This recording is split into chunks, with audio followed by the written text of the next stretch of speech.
If you want to create an expiry tracker for your items, this is the fastest way of doing it in Excel.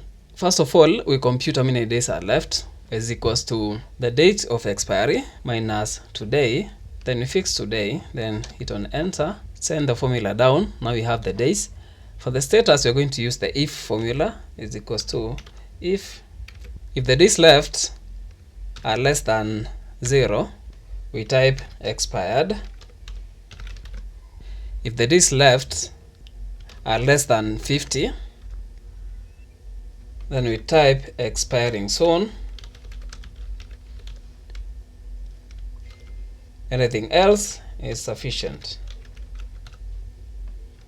We cross the nested formula, we cross the overall formula, hit on enter, and we have the status. So we send the formula down and we have everything there. So we have those which are sufficient, others which are expired already, and some which are expiring soon.